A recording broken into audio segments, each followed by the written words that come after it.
Ndagusuhuje kandi nkwaye ikaze wowe ukunda YouTube channel yacu. Nsuhuje cyane abantu bakunda literature in English, ubuvanganzo mu rurimi rw'icyongereza. Nitwa Damour cyangwa se unyite Teacher Damour, ntacyo bitwaye. Uyu munsi tugiye gusangira cyangwa se gufatanyiriza hamwe kumva neza no gusobanukirwa novel yitwa The Things Fall Apart, yanditswe n'umwanditsi wita Chinua Achebe. Uyu mwanditsi rero ni umwanditsi w'umu-Nigerian. Iki gitabo cyanditse mu 1958. So Things Fall Apart ni igitabo abantu bavuga mu buryo butandukanye bari gusobanura iyi title yacyo. Ariko tuvuze ngo Things Fall Apart ni ukuvuga ngo ibintu biba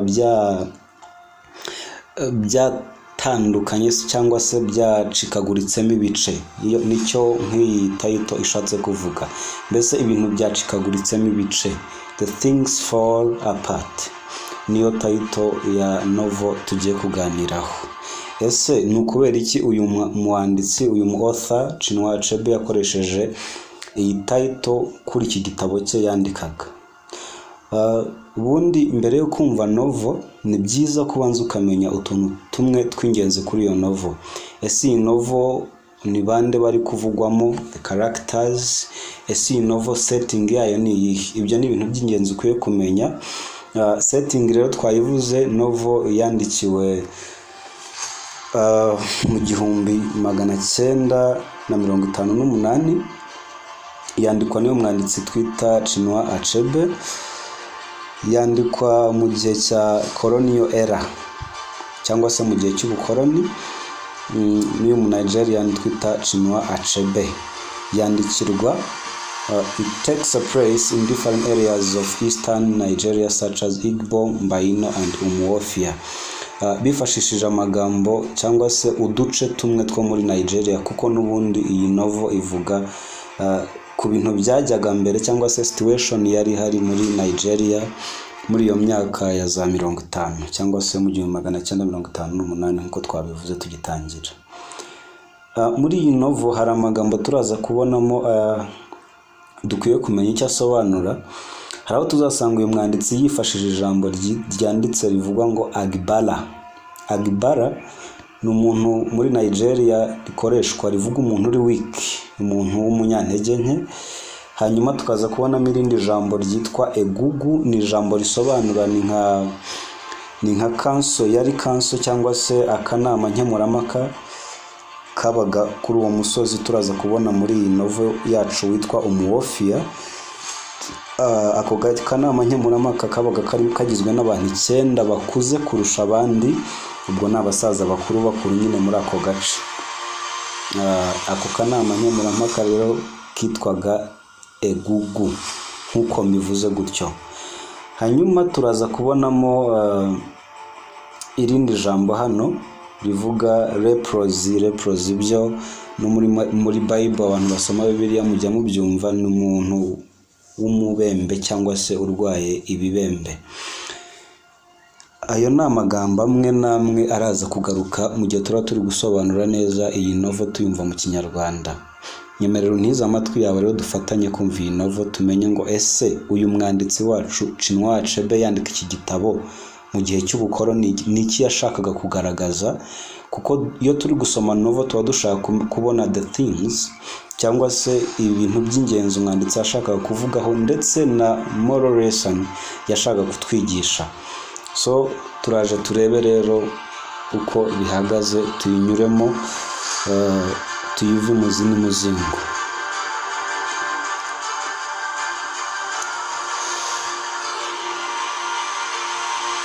Nkuko nabibabwiye mbere yuko dukomeza, ni byiza ko mbere yo kumva novel ubanza kumenya ngo se ni bande bavugwa muri iyi nkuru, ni bande bakina nkuru b'ingenzi.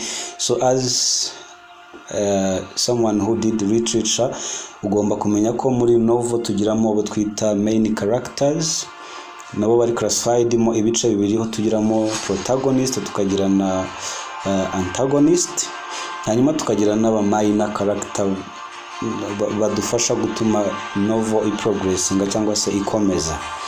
So rero reka turebe ni bande bavugwa muri iyi nkuru. Muri iyi nkuru yacu dufitemo umukinnyi twita Okonkwo.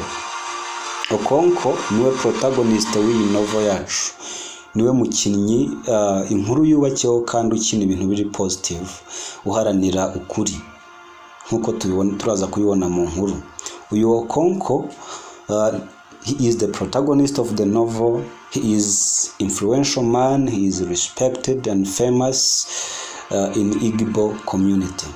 Ni ukuvuga ngo yari umuntu nyine muri iyi nkuru turebye uko bamushushanya cyangwa se character ze bamugaragaza nk'umuntu uri influential, umuntu uvuga ari kijyana, umuntu wubashywe, umuntu uzwi cyane mu gace yakomokagamo ka Igbo.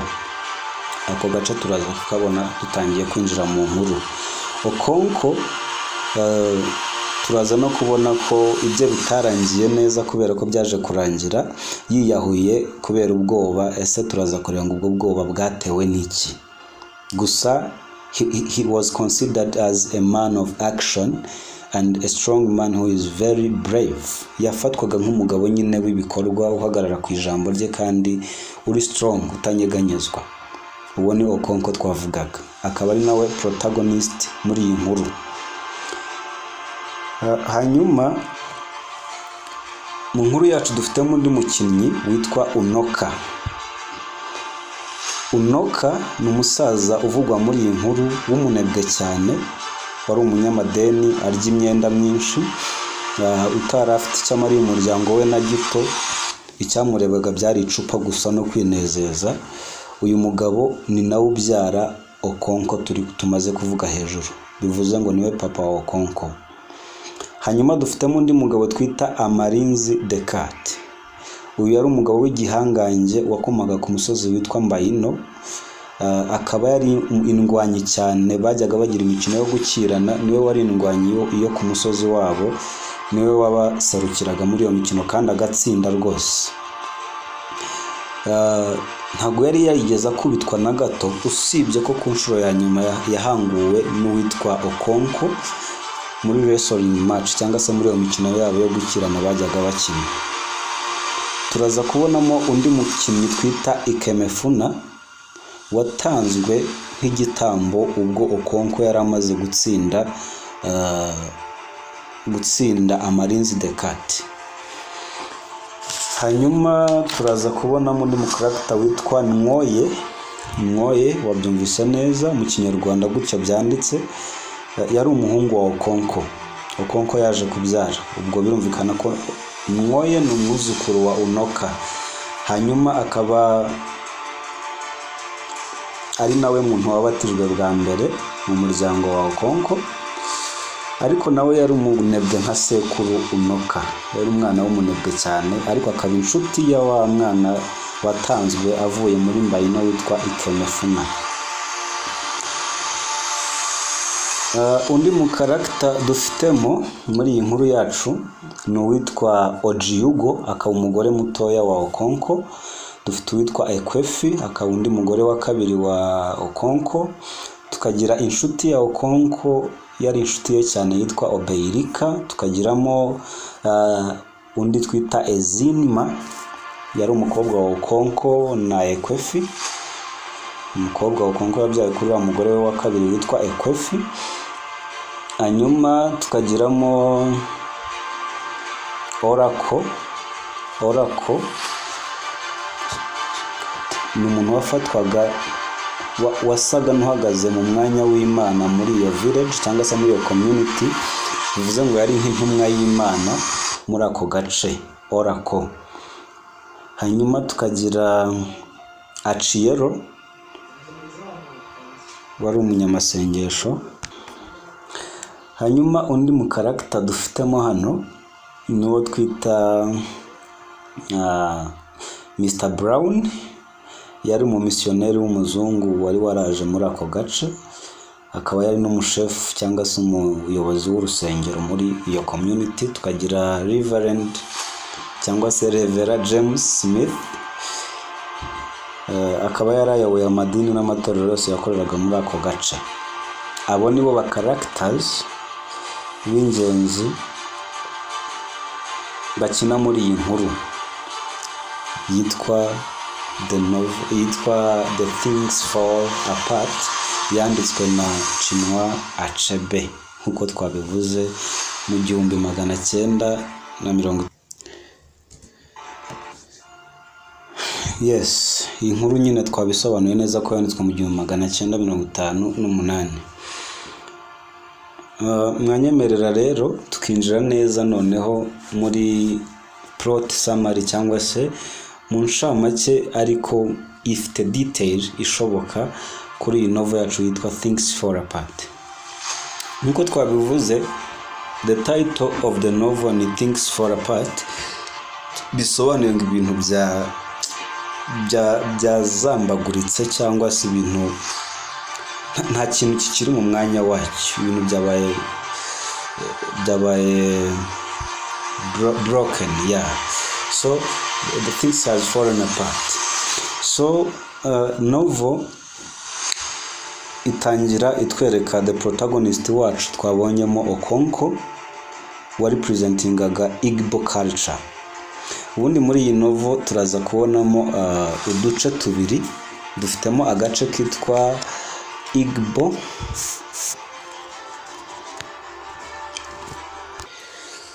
muri iyi novel yacu. Nkuko turi kubivuga, dufitemo agace twita Igbo. Igbo irafatwa nk'umuco wako gace, ariko agace kari Umuofia. Tukagira na Mbayino. Hanyuma Okonkwo yaturukaga muri Umuofia,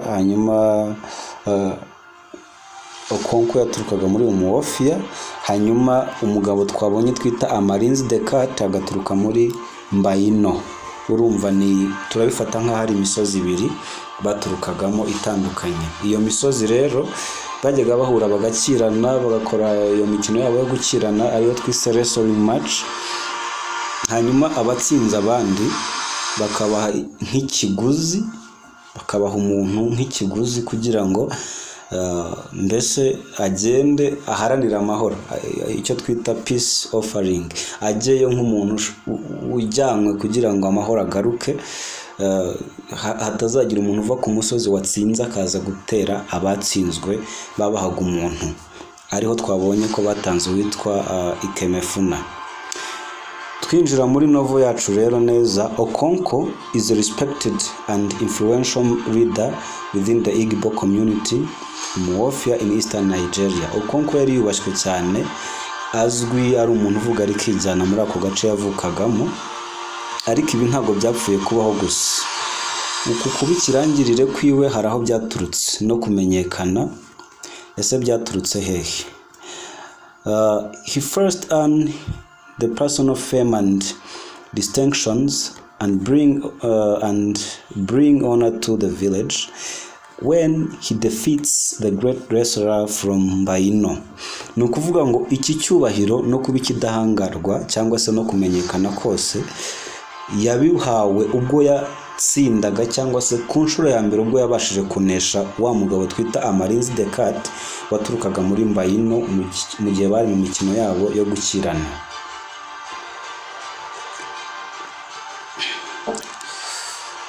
Okonkwo yahisemo kugira iyo title cyangwa se kuba uwo nguwo yari we, guharanira ingufu n'icyubahiro cy'umuryango, bitewe nuko yashaka gukuraho igisebo cya se wari uzwi nk'umunyamadeni, nk'umunebwe, nk'umuntu udakunda gukora, nk'umuntu w'umunyabwoba. Okonkwo rero akura yumva agomba kuzakora igishoboka cyose, agakora igikorwa cyamugira intwari, agahanaguraho yasura mbi umuryango we wari warambaye kubera umubyeyi we Unoka wari umunebwe. Kuko Okonkwo igihe cyose ubwoba yagiraga ni ubwoba bwo kumera nka se cyangwa se kugira izina nk'iryo se yari afite. Papa wa Okonkwo twamuvuze ko yitwa Unoka, yari umusaza w'umunebwe cyane, wasteful, udakunda gukora, ari umunyamadeni kandi akaguza amafaranga yo kujya kwinywera gusa. He often borrowed money in order to buy palm wine and merrymaking with his buddies, even if his wife and children are hungry. Nkuko mubyumva, uyu musaza yaremeraga akajya kuguza amafaranga ku mpamvu imwe gusa, kugira ngo yishimishe n'inshuti ze, agure imivinyo ihenze yo kwinywera atitaye ko umugore we n'abana be bashonje bafite inzara. Ngira ngo muramwumva Unoka papa wa Okonkwo. Murumva n'impamvu Okonkwo atifuza kumera nka papa agahora haranira kurwanira icyubahiro cy'umuryango. Muri community yaho Unoka avuka yafatwaga nk'umuntu w'umunebwe w'umunyantege nke. He was referred to as Agbara. Mwibukira ijambo nari babwiye ngo rivuga umuntu w'umunyantege nke. Unoka died a shameful death by hanging himself like a dog in the wind and left numerous debts. Unoka yapfuye nabi cyane urupfu rw'agasuzuguro nk'imbwa yimanitse mu gasozi, nabivuze ngo nawe yari yahuye apfa asize n'amadeni menshi cyane. So Okonkwo rero ntabwo yemeraga ubwo bunebwe bwa papa we. Niyo mpamvu yahisemo kuba umugabo uhamye ushikamye, akora ibikorwa bya kigabo by'ubutwari kugira ngo atazagira igisebo nk'icyo papa we yagize, ndetse ahanagura n'icyo gisebo, mbese aba umugabo nyamugabo ushimwa. Okonkwo yaje gushaka abagore batandukanye, twavuze Ojiugo, twavuze Ekwefi, abo ni abagore ba Okonkwo twavuzemo. Yaje gushaka abagore ndetse akagerageza no kubategeka cyane ngo abashyireho igitsura agaragaze ko ari umuntu w'umugabo kandi uhamye rwose.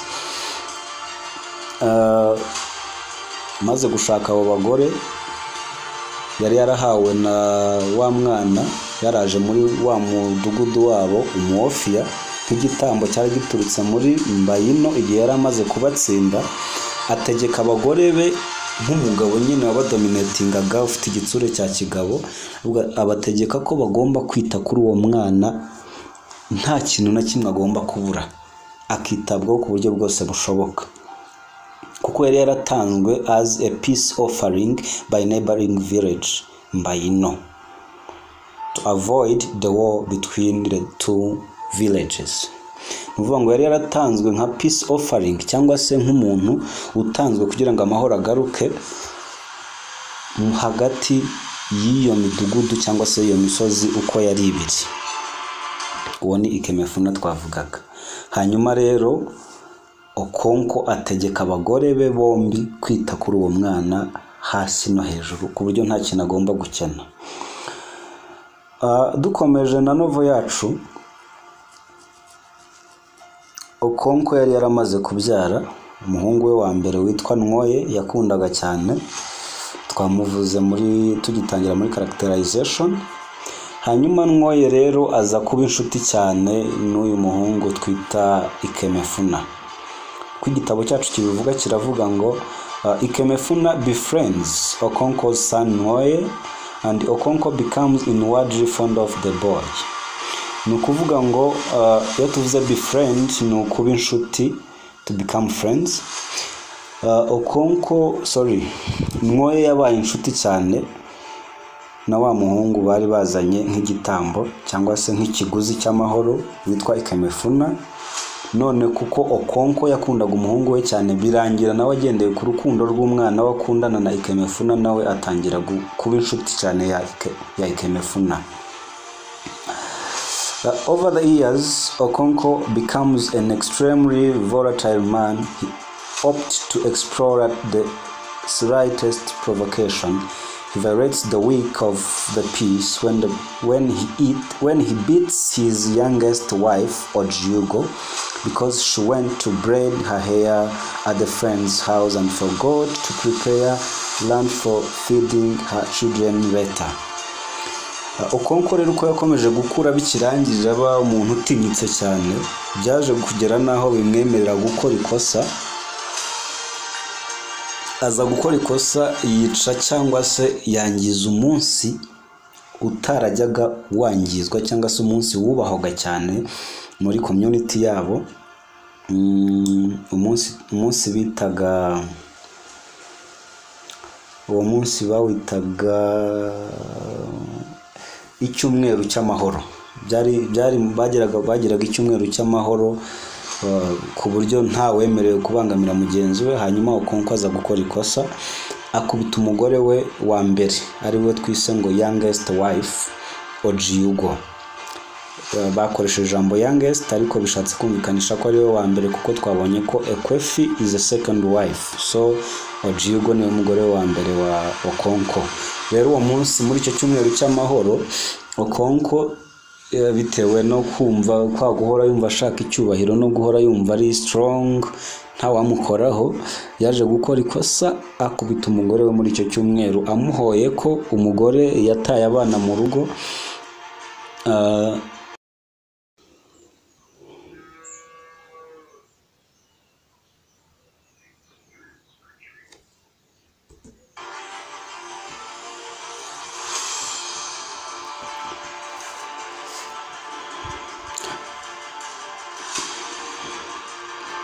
Okonkwo rero yaje kwangiza icyo cyumweru cy'amahoro akubita umugore wamuhoye ko yagiye gusokoresha imisatsi ku mugore w'umuturanyi asize abana mu rugo atabatekeye ibyo kurya.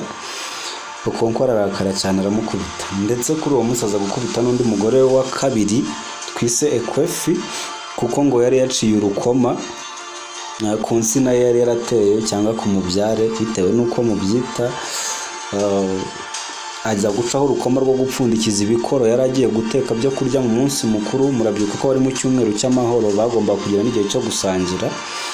Hanyuma agiye guca urukoma ngo apfundikire ibyo kurya, Okonkwo aramukubita bikomeye cyane aranamukomeretsa. Nyuma y'ibyo Okonkwo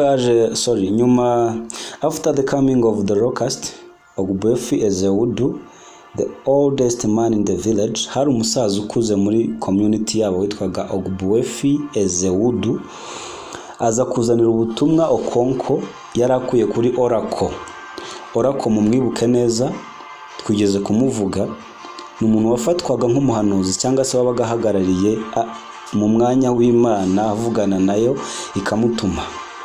Yaje guha ubutumwa uwitwa Ogbuefi Ezeudu ngo abushyire Okonkwo, amubwira ko Imana yamubwiye ko Ikemefuna wa mwana waje muri Umuofia avuye muri Mbayino agomba kwicwa, kandi asaba Okonkwo ko ataraza kugaragara mu rupfu rw'uwo mwana.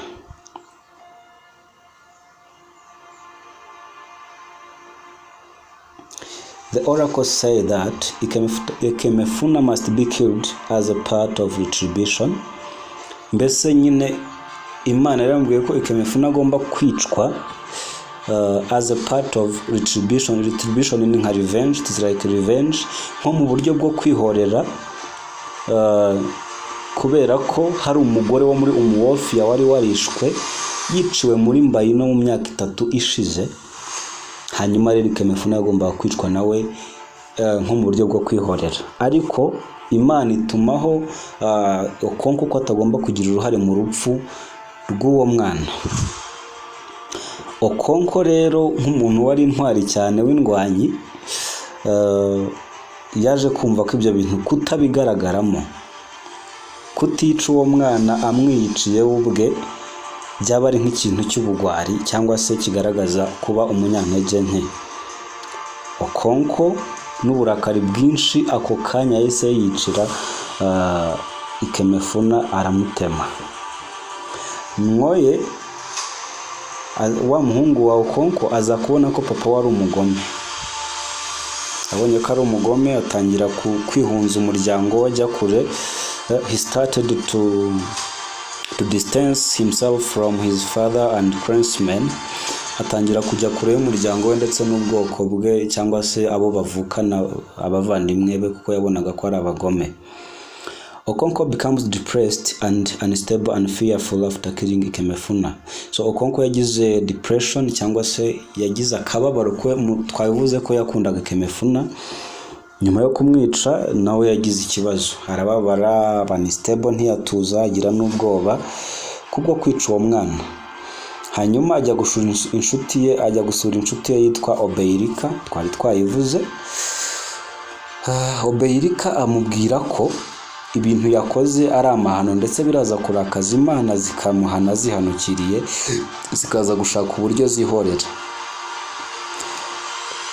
Bamaze kubiganira, Okonkwo nk'umuntu waganirije ikibazo inshuti ye, yibwiye ikibazo afite, yumva asa n'uruhutse mu mutima, arataha araryama araruhuka, yumva ibintu ari amahoro, nubwo bari bamubwiye ko Imana zizashaka uburyo bwose bushoboka zikihorera.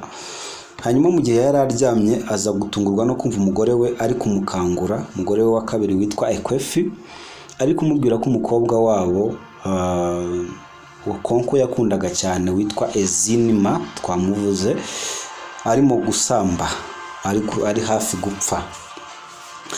Okonkwo n'ubwoba bwinshi abaduka n'ingoga, atangira gukusanya ibyatsi n'imiti itandukanye ngo avure umukobwa we amuhereza anywe, ariko ibi by'ubusa. Muri novo baratubwira ngo Okonkwo gathers grasses and leaves to prepare medicine for Ezinima but in vain. Iyo tuvuze ngo ikintu you have tried something but in vain, uba wagikoze ariko bikaba iby'ubusa. Ubwo bavuze ko byabaye iby'ubusa, n'ubundi Ezinima byarangiye apfuye. The public trial held on village common 9 clans leaders, including Okonkwo, represent the spirit of the ancestors.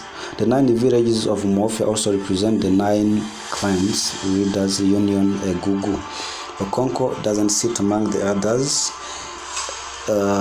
leaders while they are listening to the dispute between a stranger wife and her husband. Hanyuma yaho umukobwa wa Okonkwo yarapfuye, amaze gupfa birarangira, aribagirana nyine, Imana ibirihoreye. Nyuma hari abantu bari baraje muri ako gace kuhatura, umugore n'umugabo baza kugirana amakimbirane, bararwana. Hanyuma kaka nama nkemurampaka niba ariko turi bukite, the 9 villages of Umuofia also represent the 9 clans leaders union Egugu. So iyo Egugu kakanama twavuze, cyangwa se abantu bagize akanama kakemuraga ibibazo mu nteko, niryo jambo dukoresha. Mu nteko barateranye na Okonkwo yabaga arimo bagiye gukemura izo ntonganya, ariko uwo munsi Okonkwo ntiyabigira big deal, ntiyabyitabira cyane, mbese akagaragaza ko asa n'utabirimo. Ni intonganya zari zabaye hagati y'umugabo n'umugore bari baje gutura aho hantu, ari abavantara cyangwa se bavuye kure.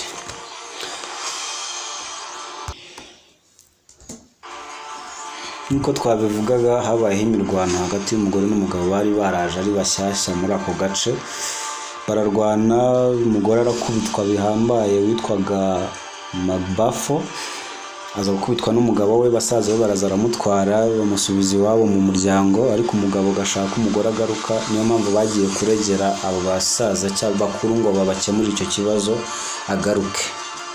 Mwibuke ko twavuze ngo umukobwa wa Okonkwo yari amaze gupfa muri iyo minsi. Hanyuma wa munyamasengesho twavuze witwa Achiero yabwiye umugore wa Okonkwo ko Oracle ashaka kubonana n'umukobwa wabo nubwo yari yapfuye. Ezinima yari yapfuye, ariko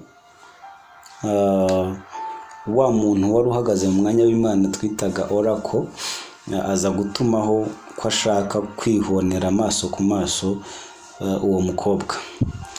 Although Okonkwo and Ekwefi protest, Achiero terrified,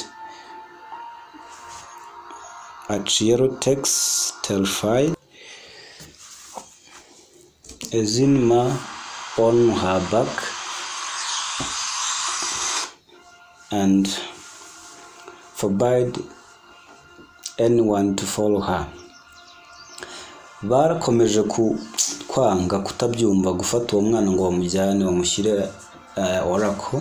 Hanyuma Achiero wa munyamasengesho amufata ku ngufu amushyira ku mugongo, abuza ababyeyi be kumukurikira, amushyira Oracle mu buvumo yabagamo.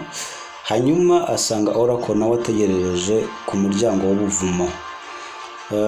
Ariko icyo gihe Ekwefi yakurikiye Achiero mu ibanga rikomeye cyane, hanyuma Okonkwo nawe aza kubakurikira nyuma. Ekwefi ageze aza gutungurwa no kubona n'umugabo we yamukurikiye yaje kureba umwana we ikiri bumubeho. Mu gitondo cyakurikiyeho rero uyu Chiero yagaruye Ezinima ku babyeyi be cyangwa se ku nzu, yamusubije aho mu rugo kwa Ekwefi. Byumvikana nuko hari icyo Oracle yari yamukozeho. When Ogbuefi Ezeudu dies, hanyuma Ogbuefi Ezeudu wa musaza mukuru yaje gupfa, ariko apfuye Okonkwo worries because the last time Ezeudu visited him was when he warned him against participating. Mwibuke neza ko uyu musaza niwe wari wabujije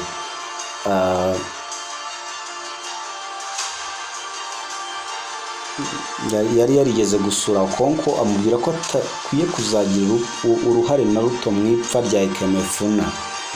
Hanyuma rero igihe umusaza yapfuye, Okonkwo yagize ubwoba bwinshi kuko yaherukanaga n'uwo musaza amusura amubwira ibyo kutagira urwo ruhare mu rupfu rw'uwo muhungu witwa Ekemefuna.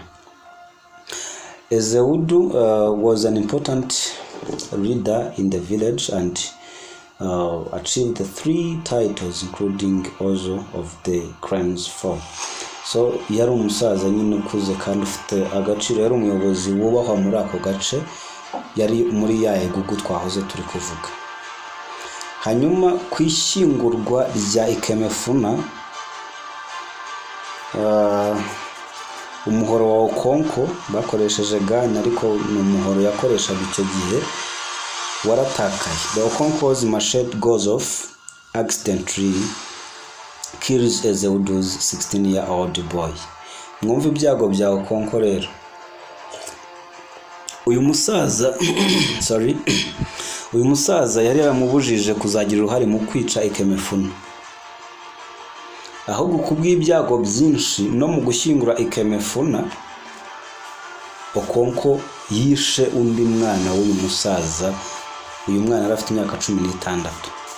Umuhoro wa Okonkwo waramucitse uragwa, ubwira umwana w'uyu musaza arapfa. Hanyuma because an accidental killing of the Craftsman is a crime against the earth gods, Okonkwo and his family must be exiled from Umuofia for 7 years. Hanyuma kubera ko kwica umuntu wo mu bwoko bwawe cyangwa se mufitanye isano cyangwa mukomoka hamwe muri Umuofia byabaga ari ikizira ku mana zaho, ndetse zaguhanaga zihanukiriye. Niyo mpamvu umuryango wa Okonkwo wagombaga kujya mu buhungiro, must be exiled from Umuofia imyaka 7 yose. Hanyuma umuryango wa Okonkwo, the family moves to Okonkwo's mother's native village in Mbanta. Ubwo tumenye aho Okonkwo yavukaga. Okonkwo nubwo yari atuye muri Umuofia ariko yavukaga mu cyaro cyitwa Mbanta. Aho rero niho yahungiye we n'umuryango we nyuma yo kwica umwana wa Ogbuefi Ezeudu ku mpanuka atabigambiriye, kuko umuhoro we waraguye ugwira uwo mwana w'imyaka 16 ahita apfa. Okonkwo n'umuryango we rero bajya mu buhungiro aho yavukaga.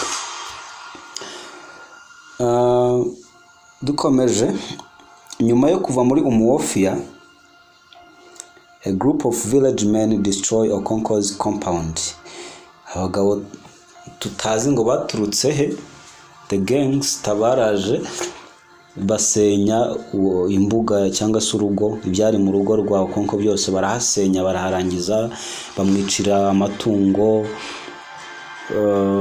mbese kugira ngo ba cleaning icyaha Okonkwo yari yakoze. Reka ibintu tubisome.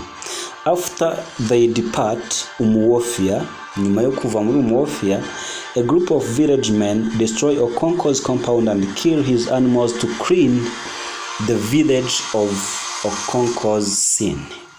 Nuvuga ngo ibyo babikoze atari ku rwango ahubwo kugira ngo bahanagure icyaha cya Okonko yari yakoze muri iyo village yabo.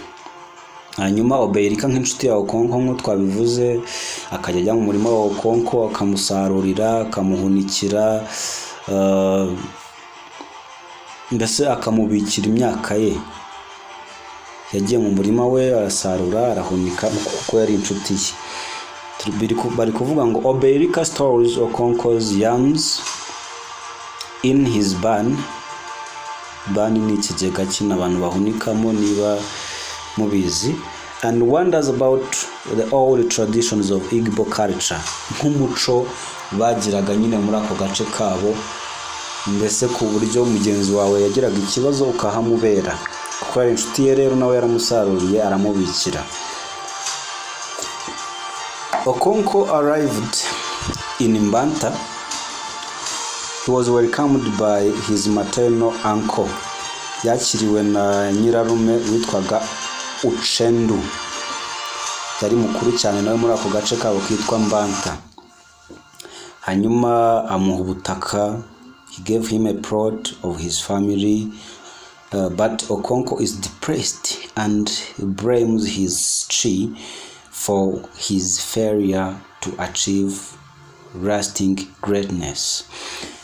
Yamuhaye ubutaka bwo guhingaho no gutuzaho umuryango, ariko Okonko akaba afite depression cyangwa se afite agahinda kenshi kuko yishinze amakosa yuko atabashije kurinda ubuhangange bwe yashakaga kubaka buzahoraho, kuko yarakoreye icyaha community yakomokagamo, araciwe. Urumva bwa buhangange bwe yari afite bwari butangiye kugenda buyoyoka. During the second year of Okonko's exile, he receives a visit from his best friend Obeilika, who recounts the sad news about the village of Abame. After the white man rode into the village on bicycle, the elders of Abame consulted their oracle, which told them that the white men would destroy their crane and other cranes. Consequently, the villagers killed the white men, but a week later, a large group of men slaughtered and killed by machete. In retribution, the village of Abame is now destroyed. Iyi paragraph iri kutubwira ukuntu mu mwaka wa kabiri Okonko ari mu buhungiro yaje kwakira mugenzi we Obeilika, aje kumusura ndetse amuzaniye inkuru itari nziza yuko abakoloni bakoresheje white men bari baramaze kwinjira mu mujyi wabo ku magare meza cyane, ndetse abasaza bakuru bababonye kuko bari baraburiwe na oracle ko abo bazungu bazangiza agace kabo nibakinjiramo bakabakira n'umutima mwiza, ndetse bakangiza n'abaturage batuye muri ako gace, barabishe. Bivuze ngo Obeilika araje kubwira Okonko ko bagenzi be cyangwa se abaturanyi be kuri ako gasozi bisha abantu bari baje kuhagenderera ariko b'abazungu. Hanyuma ariko ikibabaje si uko bishwe wenda, ahubwo ikibabaje nuko nyuma yo kubica icyumweru kimwe nyuma yuko bisha abo bazungu, abantu benshi barishwe muri ako gace, bicwa mu buryo butunguranye nko mu buryo bwo kwihorera. Uburyo bwo kwihorera. Hanyuma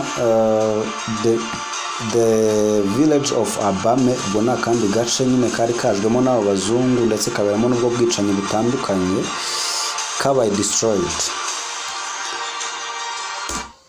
Okonko and Uchendu agree that the villagers were foolish to kill a person whom they know nothing about.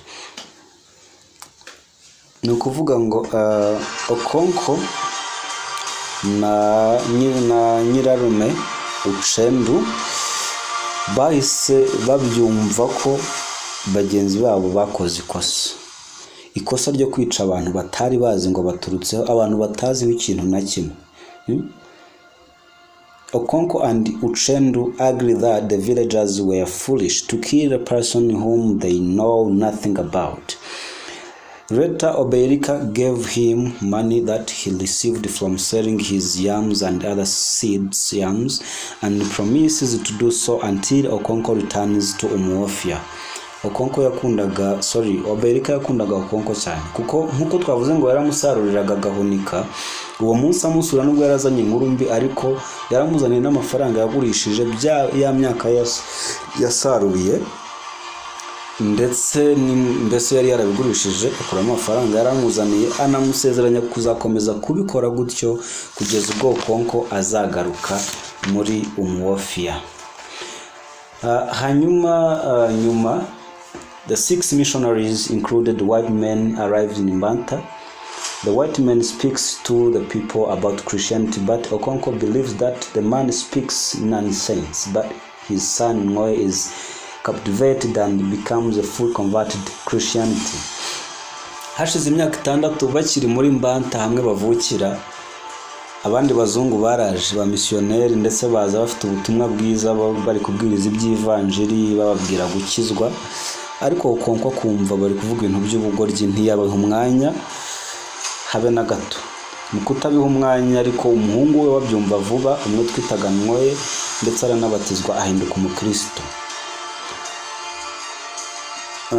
The Christian missionaries build churches. Abo ba missionaries batangiye kubaka insengero on the land given to them by villagers, ku butaka bahawe nyine nabo basanze kuri ubwo butaka. However, the land is a part of evil forest. According to tradition, the villagers believe that the missionaries will die because they built their church on the cursed land. Ariko abaturage bari abanyabwenge cyane. Nubwo babahaye ubutaka bwo kubaka insengero zabo, suko babashakaga bari babakunze. Ahubwo babahaye ubutaka buri cursed. Hari ubutaka bari bafite bwabaye cursed cyangwa se bufatwa nk'ikibi ku buryo nta wahaturaga. Abariho babaha ngo bubaka insengero zabo kuko batekerezaga ko bazahita bapfa, kuko bubatse ku butaka butari ubutagatifu.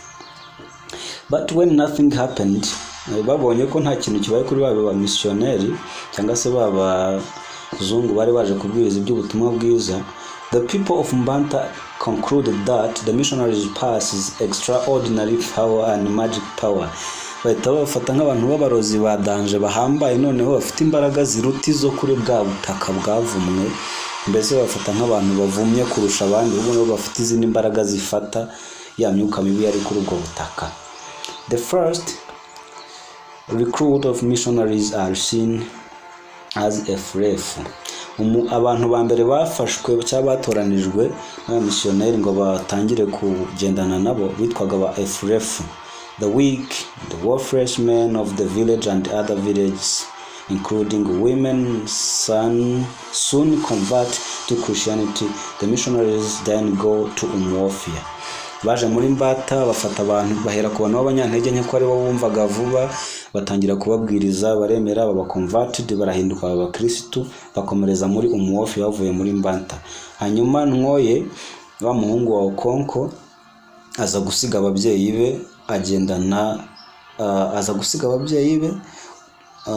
ajya kwiga. Ngoye leaves his father's hut and moves to Umuofia so he can attend school. Ngoye yaje gusiga ababyeyi be kuko yari yaremeye no kubatizwa, maybe ko yabonye scholarship ivuye kuri abo bazungu, ajya kwiga. Okonko's exile is now over. Hanyuma ubuhungiro bwa Okonko muri kuko bwagomba kumara imyaka 7 bwaje kurangira. So his family arranged to return to Umuofia. Batangira gutegura uburyo basubira muri Umuofia aho baturutse, hamwe yubakiye ibigwi bye. Mbanta they prepare a huge feast for Okonko's mother's kinsmen in appreciation of their gratitude during all Okonko's 7 years of exile. Hanyuma umuryango wa Okonko bamutegurira ikirori cyo kumusezeraho bitewe n'uruhare runini yari yaragize muri ako gace k'iwabo, yari yaraje kubasura, nyine bategura ibihe cyangwa se umunsi wo kumusezeraho. When Okonkwo returns to Umuofia, he discovers that the villagers and their village has totally changed during his absence. Mwibuke neza novo yitwa Things Fall Apart. Nababwiye ngo turaza gusobanukira icyo Things Fall Apart bishatse kuvuga. Okonkwo avuye mu buhungiro, abazungu bari barageze muri Umuofia.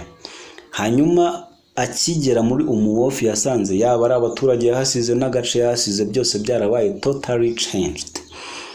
Title rero ya novel naho yaturutse, yasanze ibintu byarazambaguritse nta na kimwe kikiri ku murongo. The things has fallen apart. Niho title yacu ikomoka. Nyuma y'ubuhungiro bwa Okonkwo bw'imyaka 7 agarutse yasanze ibintu nta na kimwe kiri ku murongo. Ahita abona ko things has fallen apart. Hanyuma many men, abagabo benshi, have renounced their titles and converted to Christian. Abagabo benshi bari barataye ibigwi byabo batangira kujya kuba abakristo ngo bari kubatizwa. The white men have built prisons. Abo bazungu bari baraje bubaka amagereza. They have established the courts of laws. Bari barubatse inkiko where people are judged for breaking the laws. Aho abaturage bajyaga gucibwa imanza ngo bisha amategeko y'abazungu. And they also employ the natives of Umuofia. Hanyuma bagaha akazi abakavukira bo muri Umuofia ngo aribo bakora muri izo nkiko zo gukatira gucira imanza bene wabo, kandi kuko bisha amategeko y'abazungu, batubahirije amategeko abazungu bashyizeho. Okonkwo wonders why Okonkwo wonders why the Umuofians have not insisted violence to rid the village of the white man's church and oppressive government.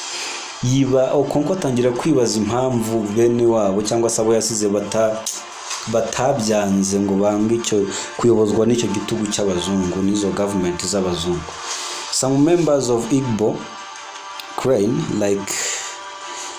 likes the changes in Umuofia. Mr. Brown and the white man missionary respect the Igbo traditions. Gusa hari umwe muri abo bazungu bari baraje wahuzaga n'abantu bo muri Umuofia yubaha umuco wabo. Nubwo yaje ari umuzungu ariko yarahageze akunda n'imico yabo. He makes an effort to learn the Igbo culture. Akora ibishoboka ngo yige umuco w'abantu bo muri Umuofia, nyine ubwo bwoko bw'aba Igbo. Hanyuma aza guhinduka n'inshuti cyane y'abantu bo muri Igbo. He also encourages Igbo people of all age to get on education.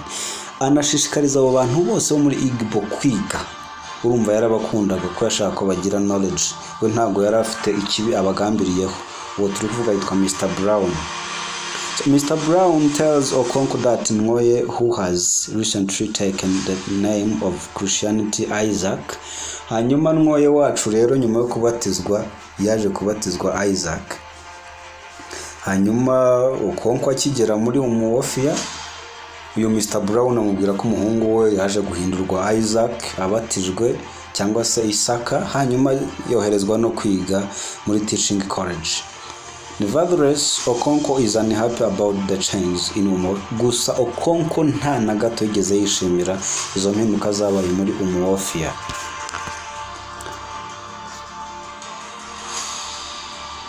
Uko byaje kugenda rero, after a while Mr. Brown becomes ill and is forced to return to his land. Mr. Brown yaje kurwara, asabwa gusubira ku butaka yakomokagaho, yaturukaga muri England. Hanyuma Reverend James Smith becomes the new head of the church. Hanyuma aza gusimburwa na Reverend James Smith. Hanyuma Reverend James Smith is nothing like Mr. Brown. Ntago yari afite imico nk'iya Mr. Brown, we ntago yabakundaga nkuko Mr. Brown yabakundaga. Mbese bari totally different. Ntabwo yakundaga umuco w'abantu bo muri Umuofia.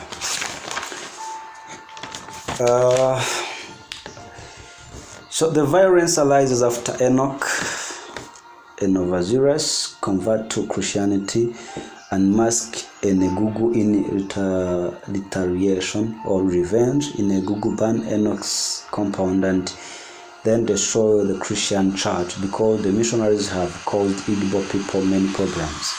Hanyuma hari umugabo witwa Enoch yakomeje kubona ibijya mbere ihohoterwa abamisiyoneri bakoreraga abantu babo, baza gutegura igikorwa gisa no kwihorera, bajya gutwika insengero z'abo bazungu, ndetse barazitwika kuko babonaga abazungu bari kubateza ibyago byinshi n'ibibazo byinshi. When a district commissioner returns to Umuofia, he learns about the destruction. He learns about the destruction of the churches and asks 6 leaders of the village, including Okonko, to meet with him. Men are jailed until they pay fine of 250 bags of cowries. Ni kuvuga ngo abo bantu bari batwitse ahantu barafunzwe kugeza baciwe ikiguzi bishyuye kuri iryo kosa bari bakoze. The people of Umuofia collect money to pay for fine and the men set free. Hanyuma nuvuga ngo inama yarateranye kuko umuyobozi wari ushinzwe ayo churches yaraje, kandi mwibuke ko abazungu bari barubatse amagereza bashyizeho n'inkiko, batumira abantu ngo baze gucira urubanza abantu batwitse insengero, hanyuma bacibwa amafaranga angana na 250 ubwo yabarwaga muri currency zakoreshwaga muri icyo gihugu. Hanyuma abaturage barayakusanya barayohereza kugira ngo abantu babo bafungurwe. The next day, the meeting of Christmen and 5 missionaries or messengers intend to stop the gathering approached the group. Suddenly Okonko. Ku munsi wakurikiyeho rero, the next day at the meeting of Christmen, ku munsi wakurikiyeho bari bateguye inama nyine yo mu karitsiye. Hanyuma abagabo 5 b'abamisiyoneri bari bafite umugambi wo kuza kuburizamo iyo nama y'abaturage ngo ntize kuba. Aba bantu baza begeraho inama iri kubera. Suddenly Okonko jumps forward and behead the man in charge of the messenger with machete. Hanyuma Okonko kuko yarebaga kure cyane kandi mwibuka yari umunyembaraga, aba yabibonye ko bagiye kubangamirwa n'abo bantu b'abamisiyoneri bari baje guhagarika inama yari yateguwe y'umudugudu, tubivuge gutyo. Okonko arasimbuka n'umujinya mwinshi ahita atema umugabo umwe wari uyoboye iryo tsinda ry'abo bazungu. When no one of other Christmen attempt to stop the messengers who escape, hanyuma Okonko amaze kumwica abona bagenzi be nta numwe ufite gahunda yo gukomeza ngo arwane, amujya inyuma mutera ingabo mu bitugu barwanya abo bantu baje guhagarika inama yabo. He realized that they will never go to war and that Umuofia will finally surrender. Abona ko byanga bikunda nta numwe witeguye kujya mu ntambara nkawe ngo barwanya abo bantu, ahubwo abona ko Umuofia igiye kumanika amaboko imbere y'abamisiyoneri ikayoborwa nta kindi cyari gisigaye. Everything has fallen apart for Okonko. Okonko abona ko ibintu byose bimurangiriyeho. Aka ni akandi kantu katwerekaho title ya novel yaturutse, bavuga ngo Okonko yabonye ibintu bimurangiriyeho. Everything has fallen apart for Okonko. Abona ko nyine rwose community igiye gucikamo ibice, kayoborwa n'aba missionaries, umuco ukangirika. Hanyuma afata umwanzuro utari mwiza w'ububwa, kandi yari yarafashe umwanzuro nyine wo kutazaba nka se w'umunebwe, atazaba nka se wiyahuye, avuga ati nzapfa ndi umugabo. Kubera ubwoba bwinshi yari agize ko abonye nta numwe muri inyuma ugiye kumutera ingabo mu bitugu, Okonko yakoze ikintu cyasenye ibigwi bye byose. He committed suicide by hanging himself in the fear of being hanged by white men. Okonko novo yacirangira rero yimanitse nkuko se yimanitse, gusa se yiwe yimanitse mu giti kubera amadeni, ariko Okonko yimanitse kubera ubwoba bwo kutinya kwicwa n'abazungu kuko yari yishe mwene wabo abona bagenzi be ntafite gahunda yo kumushyigikira, avuga ati nanjye baranyica, birangira yimanitse. So protagonist wacu twamuvuze tugitangira ko ari Okonkwo, ariko tunavuga ko yaje kurangiza nabi atageze ku bigwi bye yashaka kubaka ngo abisoze, ko tubonye ko byarangiye Okonkwo yiyahuye in the fear of being killed or being hanged by white men as a revenge of killing one missionary who were leading the groups of people that were coming to